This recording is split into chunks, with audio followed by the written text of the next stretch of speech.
So we had like 5 or 6 direct leaders to us, all becoming regional vice president at the same time, all going for the $100,000 ring at the same time. And that just propelled our business from 330 grand to 660 the next year to $1 million plus the next year. And as they went out and did their thing, our organization just started to explode. And so getting that belief up with your people, in my opinion, is the biggest ingredient to success. Focus on hitting your goals in every area of your business. Remember, the universe rewards the bold. A leader has to take the risks. Welcome to the Wealth on the Beach podcast with Daniel Alonzo. As always, I'm your host, where we bring you some of the greatest minds. We're talking money, we're talking business, and we're talking health and wealth. We're talking everything. And today I'm really excited. I've actually been looking forward to this podcast for a long time now. One of my very, very good friends, just through the years, his name is Neal, and he's 4 kids, right? Couple boys, couple girls, built an amazing 7-figure cash flow business. But check this out. Before he was even 30 years old, he's helped over 40,000 families with financial game plans, completed 3 ironmans, which triathlons, and we're going to talk about that because that's just nuts. Built an outdoor hunting fishing agency business with proprietary software that allows outfitters and fishing anglers and adventure businesses to run the back end of their business more efficiently. First of its kind in the industry. So he's done so much at such a young age, and he's helped dozens of other people reach financial independence as well. So Brandon, man, from St. George, right? You're in St. George right now, Utah. Yeah. Why did you do a triathlon? I mean, that's just nuts, man. I mean, and what was it like? I mean, to train for something like that? Yeah, first, thanks for having me on. I appreciate this, and good to be on with you. We've known each other for so long. You've been a great example and mentor of mine for many years, starting in my business 20 years ago, watching you and learning from you. But yeah, I don't know, man, the Ironman stuff, I guess what happens, we made some big accomplishments in business, and as we started to do really well, I started to pick up some old hobbies that I enjoyed. I've always liked endurance type sports, whether it be running or biking, not so much swimming, but, anything endurance, mountain biking. And I just kind of started to kind of get back into it. I actually got a mountain bike, started riding that, forgot how much I loved it. And then I really loved watching Lance Armstrong back then, as he was winning the Tour de France, and just killing it, and inspired me and go, man, I'd love to be in that kind of shape, So I started road biking again, actually road biking for the first time. I'd mountain biked before, but just started doing some road biking, and just kind of fell in love with that. And then it was kind of a natural transition to do a triathlon, because that's part of it, and I started doing some running and did some smaller triathlons. And the swimming part was a challenge for me, because I'd never really swam a lot. I mean, I know how to swim, but I'm not a good swimmer. And it was just a challenge. I don't know. It just kind of got obsessed with it there for a few years. This was quite a few years ago. I mean, the last one that I did was in 2013 or 14. I haven't done any since then. I mean, how long does it take to train for something like that, though? I mean, if the full Ironman is a lot, and one reason I don't do it anymore is for me, it's just if you want to do anything else, it's just too consuming, Right. It'd be 3-4 hours of working out a day, and then I'd take one day a week and do like a 8 to 10 hour workout day. It's just wow, not very practical. But looking back, I'm glad that I did it. I mean, it's kind of a cool thing to know that you did it, I guess. Right. Kind of like an adventure, right? It was an adventure. It was just kind of a time of your life to just go for something, kind of cool. Not a lot of people can say they've done that. So it's pretty awesome. One of those, I guess, tests where you go, man, I can do anything. If I can do that, I can do anything.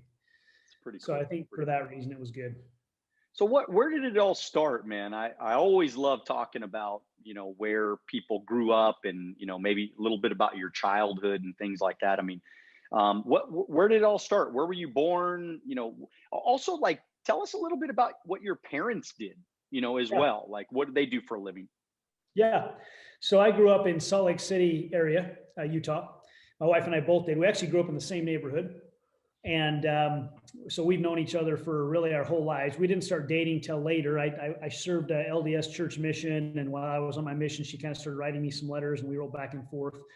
And we didn't date until after my mission. But anyway, yeah, I grew up there.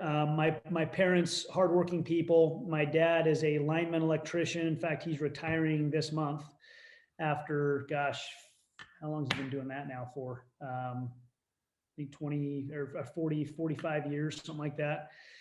So he's been doing that forever. Finally retiring from that. Just, he's had a pretty good job, if you're looking at jobs are concerned. He's done that and taught me how to work hard. He made me get jobs early on in life. When I was even in elementary school, I'd go work with my older cousins who had general contracting construction businesses, and I'd go be the grunt guy. And he would just tell me, just go, Brandon, just be the hardest working guy in the job. Doesn't matter what job it is, just be the hardest working, show your boss you're the hardest working. So that was ingrained in me and I just did that. And I remember my cousin going to my uncle, because my uncle kind of helped him with some funding and stuff for different neighborhoods and stuff he was building. And my uncle's big into real estate and successful and all that. And he just said that, Brandon, I mean, this is when I was like 12, 13, 14 years old, and go, man, Brandon is my hardest working guy. So I was out working all these adults just because that's all I knew, is how to work hard. I didn't know how to build a house yet or anything. I was still just a kid. But that was instilled in me very young. And my mom, same way. My mom's a hardworking lady, and she stayed home with us for the most part until we got a little bit older. When we got into middle school and high school, she started to get jobs, and then now does real estate herself and has done that since then, and just kind of on a part-time basis. But same thing, just instilled hard work, treat people well, be conscious of the image you're putting out there in the world. You want to be honest. You want to be, just hardworking, just a good human being.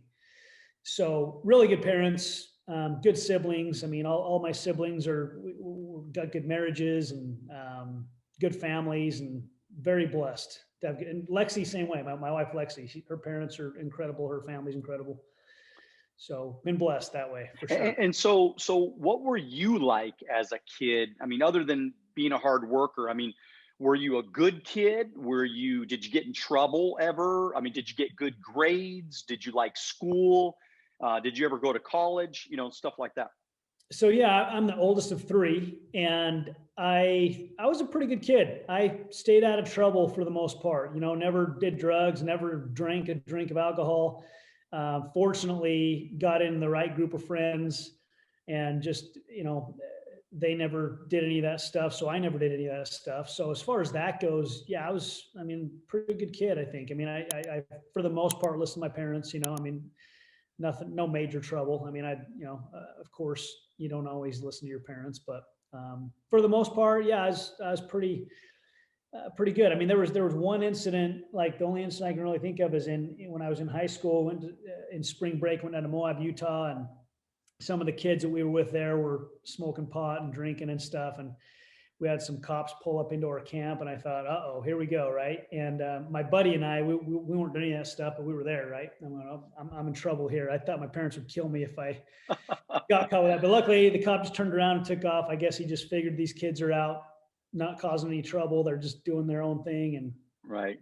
Anyway, so really, yeah, I mean, and so how'd you do in school? Like, what kind of student were you in school? I was average, B, C plus B, mostly B's. I think I graduated like a 3.1, maybe 3.0, okay. Something like that. Did you ever go to college? Did you graduate college? I went to one semester at Utah Valley University, which is up by BYU in Provo, and hated every minute of it. I just felt like it was a waste of my time. I Yeah. I went because I thought I was supposed to go, right? Right. Only reason I went. So there was no purpose in me going other than I thought you had to get a good job as we're taught. And so what changed that trajectory? Like, what did you do instead of not going to college? Like, what did you do? Yeah. So fortunately, Lexi and I, we were just newly married, and I had a coworker of mine introduce me to this financial business. Right. And so I took this, we've been in it for 20 years now, and went down to a meeting in Sandy, Utah, took a look at it, and turned to Lexi and go, "What do you think?" And she says, "Well, yeah, let's do it." And that was it. And it was like an answer to prayer, because we were praying every day, "Hey, what do we do? What do we do?" I thought I was going to have to just go through school. And as soon as I found the financial business, I was like, okay, don't need school anymore. This is awesome. Told my parents like, "You're crazy, keep going to school." I'm like, "No, I'm done with school. I'm going to do this full time and hit it." And we did, And so man. what was it about the financial industry that kind of got you excited about doing something?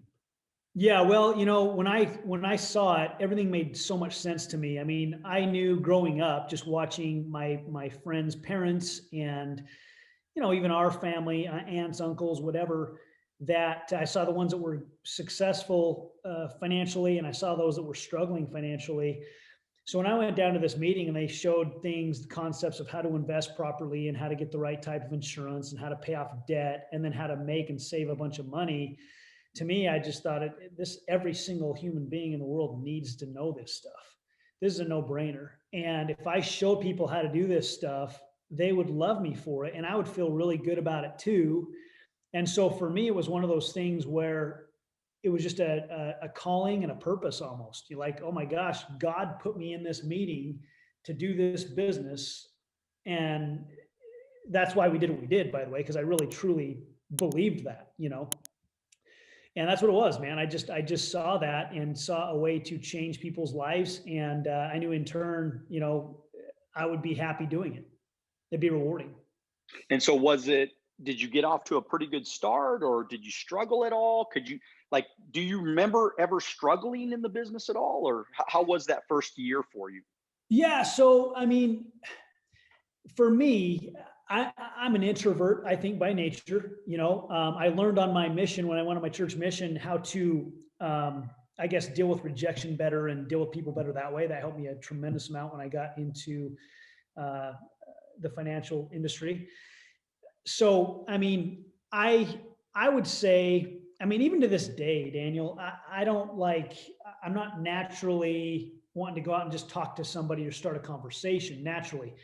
Now, I've learned that if I will go do it, that the reward of it is, "Oh, that wasn't so bad. And I actually feel good about myself. And that was kind of cool meeting somebody new and getting to know them." So, my struggle, I think, was just, wasn't so much getting me to do it, because I'd learned that work ethic early on. But my struggle was, how can I get other people to do it? Which I don't think you really can. I think you got to find the people who are going to do it, right? But we got off to a pretty good start. I mean, we made 20 grand part-time first year learning. I was 22 years old. Lexi was 18. But our second year made 105 grand.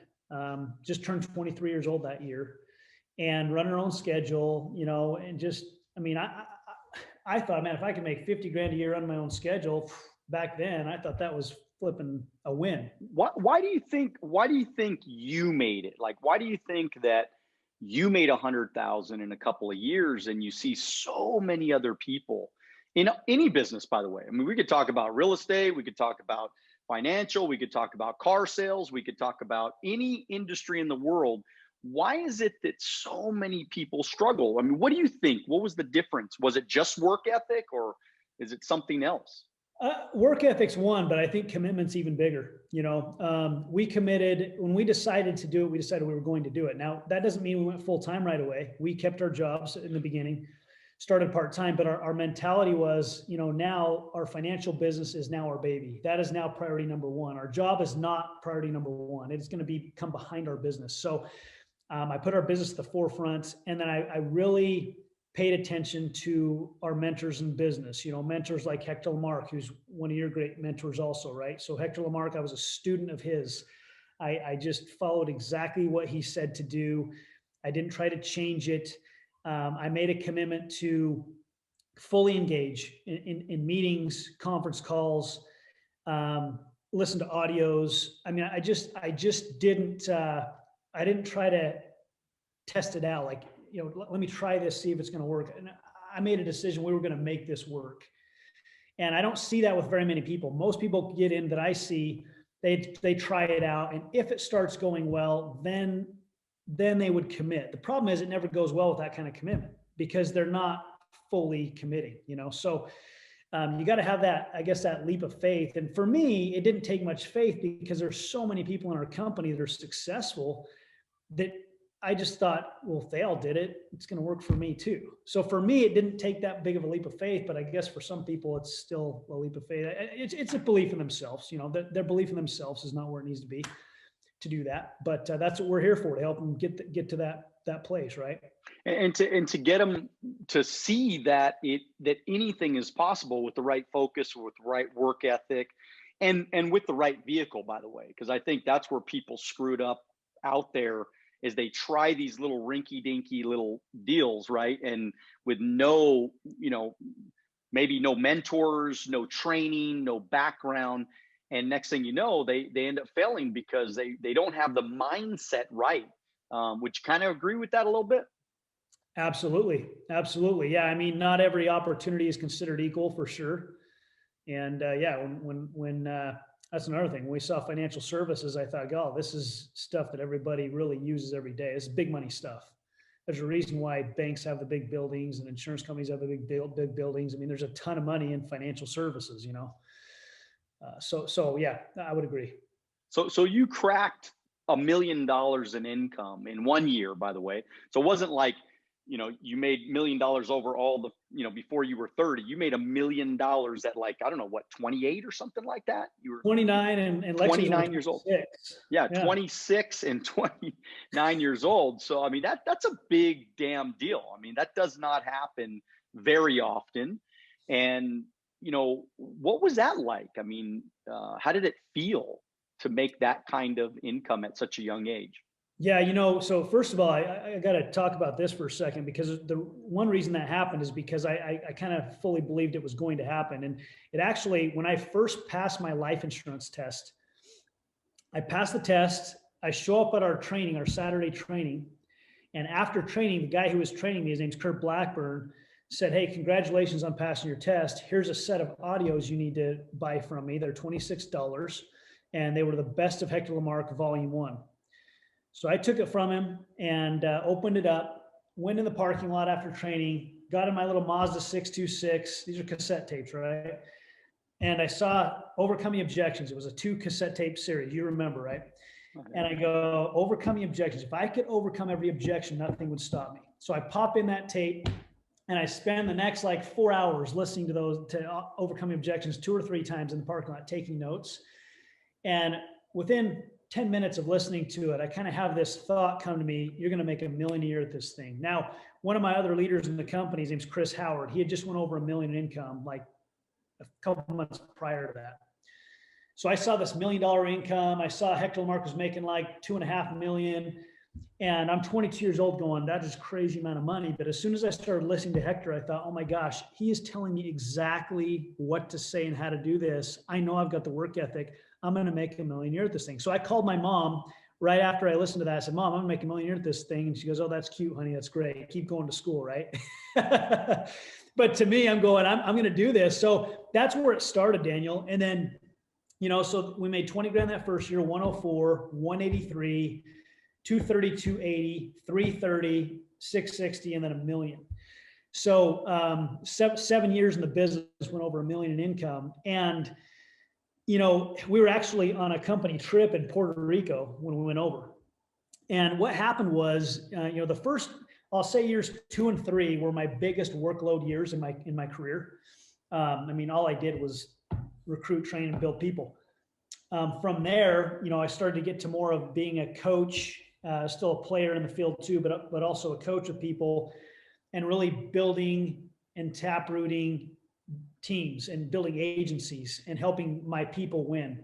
And as they won, we won. So what started to happen is we started to find people that we saw they had good credibility, good work ethic, but maybe they didn't believe in themselves fully yet. So we would work with them and help them build an agency to the point where they were starting to do some big production, and their belief level would go through the roof. And when their belief level went up and they went, man, I could become a regional vice president. Man, I can make a six-figure income. That's when the magic happened. So we had like 5 or 6 direct leaders to us, all becoming regional vice president at the same time, all going for the $100,000 ring at the same time. And that just propelled our business from 330 grand to 660 the next year to $1 million plus the next year. And as they went out and did their thing, our organization just started to explode. And so getting that belief up with your people, in my opinion, is the biggest ingredient to success. If they believe it, they'll go for it. So you basically, I mean, just through those first few years, I mean, your job was to bring them in, to recruit, to train them, take them under your wing, and develop them into independent leaders. That was your job, to coach them to believe in themselves so they could also duplicate what your behavior was those first few years. Yeah, and I also learned actually from Brendan Merton. You're good friends with Brendan also, and one of the things that Brendan is really good at, in my opinion, is not looking too good. Brendan Merton's very good, but he doesn't look like he's very good sometimes, right? And the magic to that is you want your people to look at you and go, wow, that was good, but I can do it better. So I kind of wanted them to always go, man, I could do it just as good, or maybe I could do it a little bit better. So sometimes, leaders get frustrated with me and get into it with me a little bit. And I'd say, hey, listen, I think you could probably do it better. See what you can do, Yeah. And it was a challenge. So I think there's an element there too, to get that belief up, is if we're too good or we appear too pretty or fancy and they can't relate to that, they don't, I want my people to go, man, I can do it better than you. That's right. I think it's interesting that you say that, because it just reminds me of my first great leader in my organization. His name's Frank Beltran. You probably know Frank and Irma. Yep. And it's interesting because I know that the reason why he succeeded in the business is because he looked at me. I was like 10 years younger than he was. So I knew that he was looking at me, this young punk kid that, was pretty good at this and having a little bit of success. Not a lot when he was following me. I wasn't having a lot of success, but I knew that he knew that, man, if this guy could make it, this was going to be a piece of cake for him, because he came in older, more experienced, had a lot more credibility. He was he knew how to close already. He knew how to overcome objections. He knew all that stuff. And so it's just interesting that, looking back, it's kind of the reason why we sort of made it here in a way, is finding how we found those first great people. Is they looked at me and they said, man, I don't, he's pretty okay, but we could definitely do better than him. Yep. And so does that kind of make sense? I agree fully. Same thing here. Most of my top guys were older than me in the beginning, as I got more seasoned in the business, a little bit older myself, I recruited some younger guys, but yeah, many of them were definitely older than me. So I had the same. And a lot of people that are young, Brandon, they're scared to talk to older people. But I think, based on what we're talking about right now, younger people, that could be life-changing for them to go talk to older people, because some of the older people could be the best people that come through in your organization, right? Again, come back to belief. When I recruited my first people that were 30, 32, 35 years old, and I'm 22, 23, 24, my belief went through the roof. So I go, oh my gosh, right, I can recruit anybody. And it was because we had a good system, we had a good company, and I was fully committed, and they could see it in my eyes. They could hear it in my voice. It wasn't even, the words I said were one thing, but it was the tonality of my words, because they could tell. When you're convicted, you're convincing.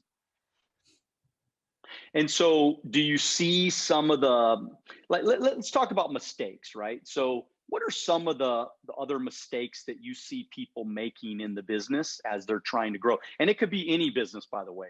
What are some of the mistakes that people make early on that really hurt their future? Man, I think guess you could talk about a lot of mistakes, but I think one of the biggest ones is if somebody makes a mistake and allow that mistake to set them back. I think mistakes are only really setbacks if you allow them to be. If you're learning from your mistakes, I don't know that they're necessarily mistakes, right? I guess, maybe if somebody's starting to have a lot of success and maybe they think they're done before they've arrived, that can happen, when times are really good. I mean, we've been here for 20 years. So we've seen the financial crisis of '08 happen, '08, '09. And, then we saw COVID earlier this year. And I think when things are good, make sure that you stay on your game and get all you can get, because, things aren't always as good as they seem, but things aren't always as bad as they seem, as we've heard before, one of our mentors say, right? Our Williams used to say that all the time. And so I think keeping a level head, sometimes I think when people think things are good, they're better than they maybe really are. And when they're bad, they're not as bad as they really think they might be. So everything is our perception. It's all mental. I mean, Yeah, I mean, it really is a mental game. I mean, this is a mental. I mean, my uncle was a baseball coach, and he actually coached high level baseball, and he used to always tell me that there's a lot of people that throw 90 miles an hour, and that's great. You throw them 90 miles. You have a great arm, and you can throw 90 miles. That's wonderful. Doesn't mean you're going to make it to the pros, though. The ones, he used to always tell me, the ones that make it to the pros are the ones with the mental, with the brains to fight through adversity. When you're 3-0, bases loaded, can you come back and throw a strike? Can you save that? When the game is on the line, will you be the guy that can finish the job? And that's the difference, because there's a lot of pressure, and there's a lot of pressure in business. There's a lot of pressure when, look, I mean, at one point in time, we all had to say, yes, I'm going to go full time, right? So we all had to say, all right, we're going to quit our jobs. We're going to quit our security. We're going to give up that steady paycheck, and we're going to bet our life on this thing that we don't know. For sure. I mean, we have belief and we have commitment. But we didn't know for sure that it was going to work out for us personally. And there was one time that we had to say, hey, look, I'm in, man. I'm all in. And you got to be strong. You got to be mentally strong. I think that's why I always tell people, look, I mean, go read the book, 177 Mental Toughness Secrets of the World Class. I think it's one of my favorite books, just because if you start thinking like a champion, and that's why I want to kind of segue a little bit into, because I look at you, you're a champion, man. I mean, not only did you make millions and millions and millions of dollars in the financial business, but now you've kind of transitioned, right? You've taken the knowledge of building this other business and the knowledge of your first business, and now you're building a pretty successful second business. And so I want to, and that takes a lot of mental strength. It takes a lot. It's risky too, right? I mean, you've taken a lot of risk. You've invested a lot of money into this, new venture. And so tell us about that new venture. Tell us about, maybe the good and the bad, and, whatever you think. Yeah. So, I mean, first of all, those that are in our financial businesses, that listen to this, I want them to know, I mean, how spoiled we are in that business, because we have no inventory. We don't really have to worry about employees. I mean, you might have an office manager or something when you're an RVP, but we get really spoiled. And I think that it makes us think we're better than we are, because we can just do so well. And so it's a phenomenal business to have, to build a great cash flow, to help hundreds and thousands of families. So what kind of happened with this new transition is my partners they're also involved with our financial business as well. And years ago, we all like to hunt. We love the outdoors. We like adventure. We love conservation, taking care of wildlife. And I'll talk about that a little bit here too. But we thought, man, if there was a way we could monetize the outdoor industry, it'd be kind of fun to have a business in the outdoor industry. So we started to put together this booking agency where we could book hunting and fishing adventures all over the world. People would call us up, say, hey, I want to go on a mule deer hunt. I want to go on a Alaska Dall sheep hunt. I want to go to Asia and hunt a Marco Polo. Where do I go? And we would have the outfitters that we have vetted that we could line them up with and make sure that the money they spent was spent on a good adventure where they weren't going to get taken advantage of. And also make sure that the outfitter had a good client coming in and the client was going to be prepared with the proper gear and all that stuff too. So just like we've all came from the financial world, did financial plans, so to speak, we came into the outdoor industry and now we do outdoor adventure plans. So that's everything from when do you want to go? Here's the gear you're going to need. What kind of food preferences do you want to have? What kind of physical conditions do you want to have? Do you want to be staying in a tent? Do you want to stay in a lodge? What do you want? So they can come into our software, build a whole plan and say, I want to do this hunt this year, this one 5, 10, 15 years, maps out the plan. They can finance the whole deal, right? And then they can go. So yeah, we started that 8 years ago, and now we're here we are 2020, and we've done pretty well. We're really ready to just really launch it big here in 2021. And it also, the software we developed, you're right, we've spent millions of dollars in the software, a bunch of hours, and there's been many times over the last several years going, why are we doing this? We got great financial businesses, we're free. Why are we doing this whole new thing, right? But it's been an adventure, and now that we're where we're at, we're like, okay, we're glad we stuck it out because, but man, Daniel, you're right. I mean, for anybody who thinks they can just go start a new business or something else, just get ready because especially what we're doing has never been done in the outdoor industry, and it is risky because it's never been done. But you also have to see it. We see it. We go, this is going to happen. We're going to make it happen.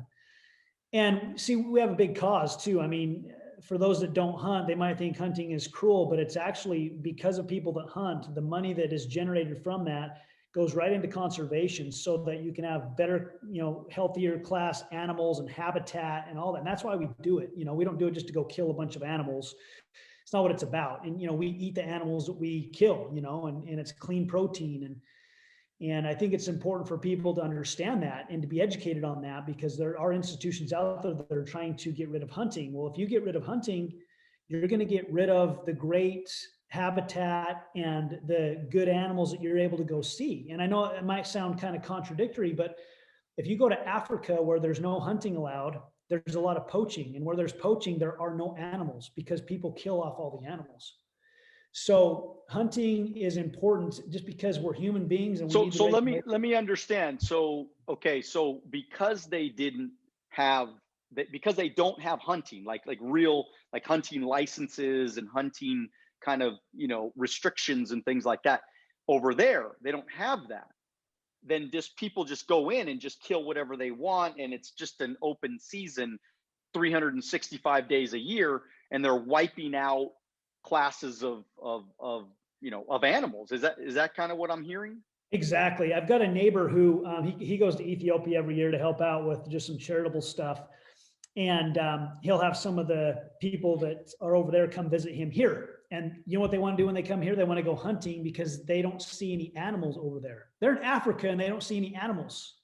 People think, oh, I'm in Africa, I'm going to see lions and giraffes and zebras everywhere. Yeah, in some areas.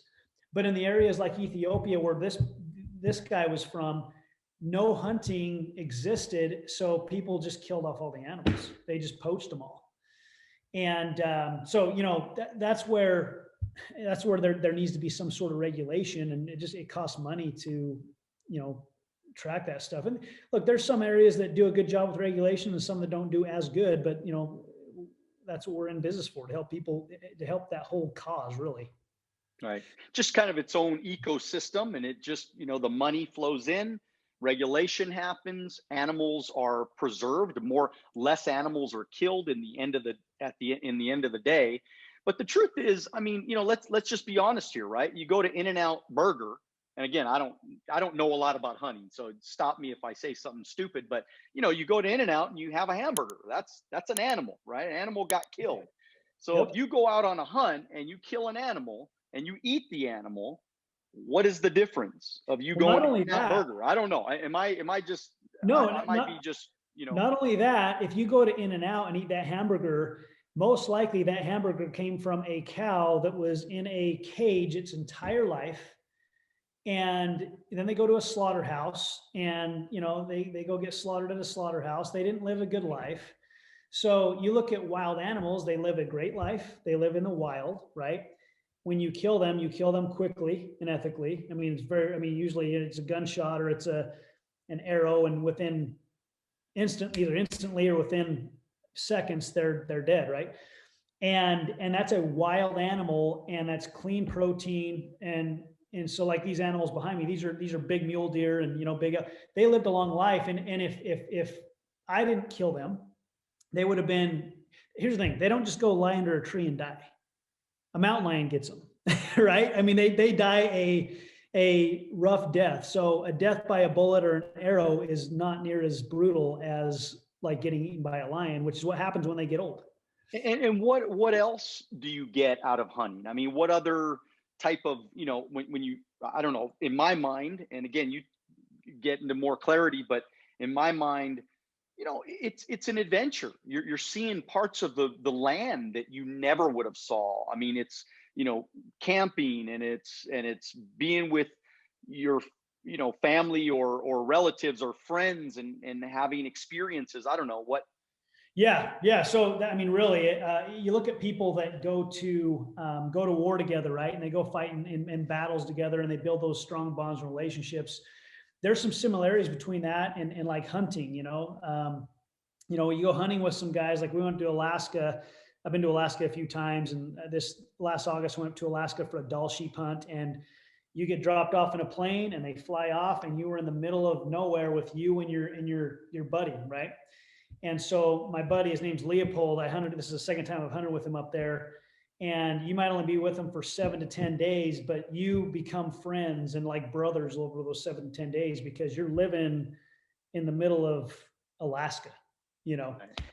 And so, yeah, those kind of relationships and bonds are just awesome. And, you know, I mean, you're doing some dangerous, adventurous stuff sometimes. I mean, you're going through these deep rivers, you're walking across these ice cold rivers, and sometimes you might fall in, or you might, you know, you're walking up these mountains with big cliffs, and, you know, injuries can happen, and, you know, you're careful, and, you know, we're pretty safe, and we can keep ourselves safe for the most part. But my buddy Brian, he just went up 2 weeks ago, and they dropped him off in some choppy waters in Alaska. He was up there hunting Sitka deer and fox. And when they dropped him off, the waves were super rough. And he went to jump off onto the beach, and he broke his foot and fell into the water, 38-degree water, you know. And he's pretty tough, and he laughs about it now. But you know, that's how his hunt started, and then he still hunted his hunt.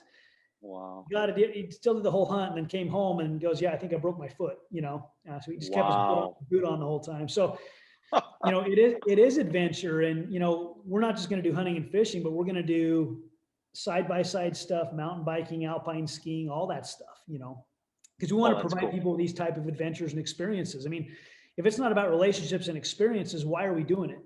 You know? Exactly.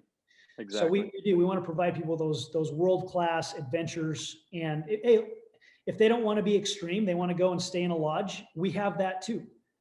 You know, great meals, great lodging. You go hunt for the day, you come back. You go fishing for the day, you come back. You go snowmobiling for the day, you come back. And well, that's what I did. A couple of months ago, I went on Alaska, deep sea fishing in Alaska, and it was for salmon and halibut, and it was awesome. Unbelievable. What an amazing adventure. We stayed at a lodge. It was great. Went in, went out, had all day fishing. But I think what you just said a couple of minutes ago kind of sums it up, is that you bond with these people. I mean, these are relationships that you're building, and it's not just about, you know, killing the fish. Now, again, we ate all the fish. I brought back 50 pounds of salmon and halibut. And again, I would have either, you know, fished for it myself, or I would have went to the little restaurant down the street. Either way, that fish was killed, you know? So, and so it was incredible. I play golf with the guy now. One of the guys that I met over there, I play golf with him now, and we're like the best of friends now. So it's like people don't realize, not just going out and killing, for me, fishing, that was not what it was just about. It was about the adventure. It was about the fun. It was about the relationships that I was going to build. Amen. No, absolutely. That's the best part, right? I mean, killing is like one little piece of it. And it's not the actual kill that's the best part. It's the whole thing leading up to it. And after that, it's the whole deal. Yeah, for sure. So I want to kind of veer off to another area and just kind of like that, because you do a lot, man. I mean, you have a couple of very successful businesses, and of course you have 4 kids and you have a wife, and like, how do you balance all that, man? I mean, what advice would you give to people with families that are also ambitious people? You're an ambitious person. You're a motivated person and wants to achieve and make progress. And, like, how do you keep all that together as a family? Yeah, that's a really good question. I struggled with that a lot earlier on, and I still struggle with it today, to be honest, sometimes with balancing. I don't think there really is balance. I don't really believe in that. I think that's a bunch of hocus pocus. But, obviously, yeah, you do, the important things in life, your relationship with your spouse and your kids is so important that comes first, and that you put your priorities in the right order. And, there's actually a book called The 4-Hour Work Week, if anybody wants to read that, but it's a great book, and a guy named Tim Ferriss wrote it. And he talks a lot about we got to think out of the box. I mean, most of us, myself included, come from a 9-to-5 type mentality, and we think we got to put in 8 hours a day, and that isn't necessarily the case. There might be a season in your life where you're putting in a bunch of time and effort.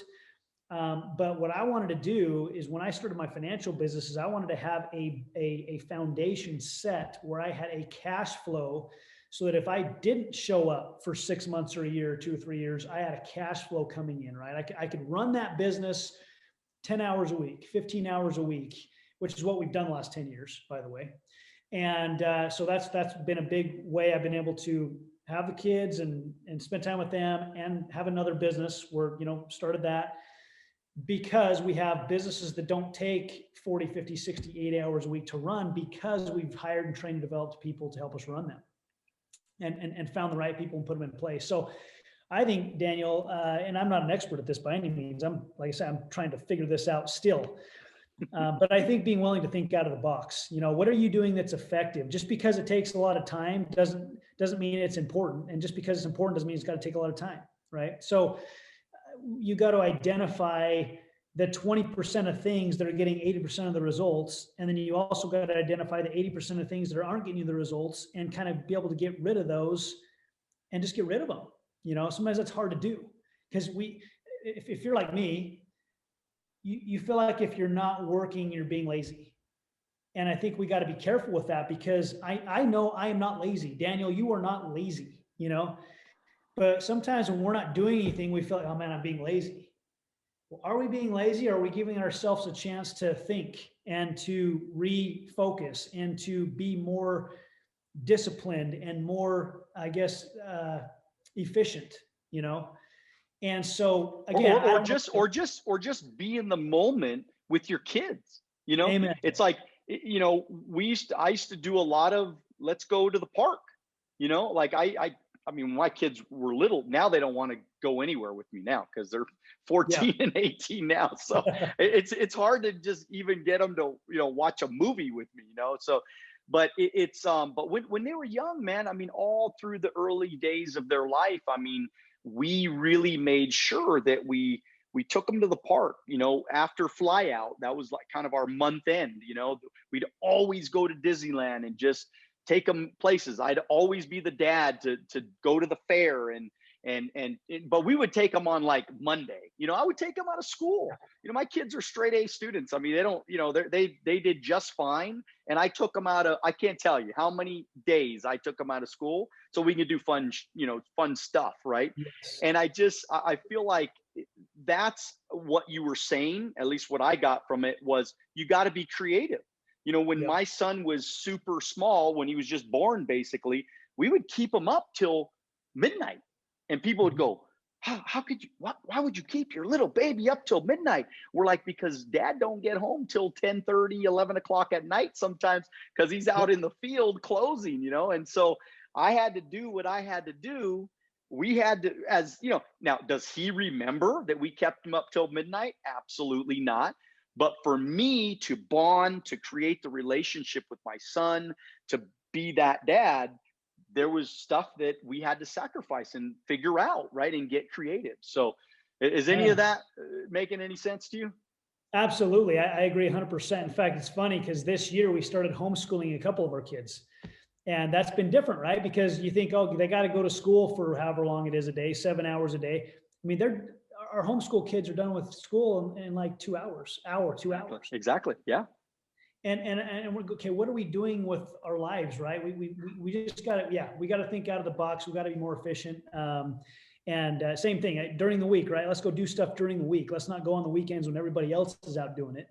Let's go on the less busy times. Exactly. Yeah. We don't ever go to an amusement park on Saturday. I mean, we hardly ever go to the mall or anything that would be crowded during the weekend when everybody's there doing it, because it takes too long, right? Yeah. Which is less efficient. So go on Monday morning when nobody is there and it's more efficient. You get in, you get out, you're able to do other things that you want to do. So anyways, man, so what, and we're kind of wrapping up here a little bit, but I always like to ask, a couple of, last questions here and like what would you say? And I know you mentioned the 4-hour work week, but I mean, ultimately, what would you say is one of your favorite books of all time? Funny, you mentioned 177 Mental Toughness Secrets to World Class. That is probably one of my very, very favorites. But anything Napoleon Hill, Think and Grow Rich, Outwitting the Devil has got to be one of my very, very favorites. I've just recently been reading How to Own Your Own Mind by Napoleon Hill. Great book. By the way, yeah. Sharon Lecter, make sure you follow her and let her know, because she's a friend of mine. So I actually went to her house to do her podcast about a year ago or so. And so, yeah, really wonderful, wonderful, nice lady. So make sure you Instagram her and say, hey, Sharon, me and Daniel talked about you, and we were talking about how much we loved your book, and we were talking on the podcast. So she'll love that. But anyways, go ahead, finish. Yeah, I'll do that. Anything John Maxwell. I think John Maxwell's leadership books are really good. Some of the newer stuff. I mean, I love all Grant Cardone's, stuff, 10X, and just all that kind of stuff is all good. But I don't know. I mean, I think anything that helps you with leadership, mentality, thinking is good. I do a lot of audiobooks, just because I like to, when I'm working out or on a bike ride or to and from, in the car, just always have something playing that can, all the podcasts today. It's amazing though. Sorry to cut you off. I think but it is amazing to me how much content there is available that we didn't have, by the way, growing up. We didn't have all this content. And it's amazing to me because I'm like you. I'm like the audiobooks. I'll do YouTubes. I'll do podcasts, stuff like that. So do you have a podcast that you like to listen to? Oh man, I mean, gosh, there's yours is good. Ed Milet's is good. I mean, God, what else do I listen to? I listen to quite a few. There's quite a few that our church does that I listen to quite often. Awesome. See what I've got, some subscriptions. Rolling Bones has one. We have one, right? Okay. All right. What else do we have here? Do you have a favorite movie? In anything, like, are you a movie watcher at all? Or I love the movie Miracle. It's one of my favorites. Okay. I love all of the Mel Gibson, Patriot, Braveheart. I love those type of movies. Dumb and Dumber. So you consider yourself a patriot then, huh? I mean, do you love America? I love America. Absolutely. Yeah. And for sure. Our next podcast, we're going to talk about how much we love America and how these quack politicians are screwing up America. We'll talk more about that next time, but we will have another podcast for sure, because it's crazy. Like, all I keep thinking as I'm listening to you is like, me and you have gone through the exact same trek of the success cycle, right? We came in, you were 22, I was 21. we got off to a decent start. You got off to a way faster start than I did. But we both have done pretty decent in the industry. But the truth is, like, I mean, all the same books we read, we had the same mentors. We were disciplined, right? Work ethic was huge, right? All these different similarities. And you wonder why some people make it. And that's kind of, I mean, honestly, this podcast is really about trying to figure out. I'm just trying to dive into the people I'm talking with. I'm trying to dive in their brains a little bit, swim in there a little bit and go, all right, why are they different? And it's a same story almost every time, just different human beings. Yeah. And so, okay, favorite food? Oh man, I love food. I don't know if I have one favorite. It's hard to pick, man. So we're gonna go have lunch right now. Okay, Mexican. So if we're gonna have lunch right now, we're gonna go have Mexican. Okay, cool. Sure. All right, good. How about ice cream or cake? A good steak. Okay, that's good. Ice cream better than cake, then? Okay. Yeah, we're definitely. Lexi and I are crazy. I will go get those huge sundaes, the big ones, and I'll eat the whole flipping thing, man. Oh man, I know. I am a ice cream addict. I mean, honestly, like, I have to not have it in my house though. I'm like, I don't buy it at the store. So I'll do it like as fun, but I don't, because if it's in the house, man, we'll demolish that thing, man. The family will demolish that, like right out of the carton. We'll just knock it out right out of the carton, man. And it's like, it's unbelievable, man. This is really cool. Brandon, I mean, this is probably one of my favorite podcasts. I'm not even kidding. I mean, I think number one is because, you know, it's fun to see your friends become successful, right? I mean, it's fun to see. I remember being in the airport. We were going to somewhere and, you know, we bumped into each other and you said, hey, I heard Hector talking about you and I've been listening to some of your stuff and this and that. And I was like, I was so happy that somebody was actually trying to pay attention to this stuff. And you were so serious about winning. You know, you were so serious about trying to become a master at your craft, which you ended up becoming. And it's just so much fun to see, you know, you and your family do so well, and your other business do so well, and your original business do so well, and everything. It's just fun to see you successful today after all these years, man. And I'm glad that I got this opportunity to hang with you, man. So, any last words, man, that you'd like to tell anybody about anything? Because like I think some people might want to get involved in like contacting you. So give us some websites, maybe your Instagram handle, because I know people are going to want to go on adventures with you. I know I'm going to do one with you next year. Me and my son, we're going to figure out a time to do that. So I am going on the adventure of my lifetime. All right. So sometime next year.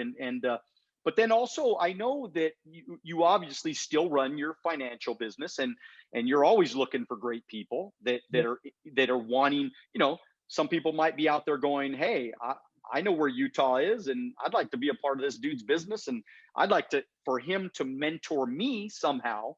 And, you know, how do we do that? How do we get a hold of you, man? Yeah. So a couple things, the real B Neal on Instagram. You can look me up there, SNSD Neals on Twitter, and then rollingbones.com. If you want to check out our software there, we can set you up with a dashboard there. And if you're interested in any outdoor adventures type things, and yeah, reach out to me, direct message me, whatever. Happy to help you in any way. And Daniel, I'll just say, you know, it's an honor for me to have you invite me on here. You are right. I mean, our very first convention, company convention, 2001, 19 years ago. You believe that? Almost 20 years ago. I was sitting, I can't remember if I was sitting behind you or in front of you, but I was right there. And it was at Hector Lamarck's breakout. Hector Lamarck and Chris Howard were on stage. You spoke at that. And I saw this young, I don't know how old you were then, probably 25, 26 maybe. And just this guy get up and speak. And then, oh man, this guy's Daniel Alonzo. He had this big ring on his finger and I gotta pay attention to him. And, you know, I remember over the course of the next couple of years, you were doing 10, 15,000 personal premium. I go, man, how are you doing that? And you'd give me some little tips and I'd go home and I'd implement them and they'd work, you know, the way you were getting your referrals from the beneficiaries, the beneficiary contact referral system that everybody thinks is new. You were doing that way back then, right? And anyway, man, I appreciate you, and you helped us out more than you probably realize.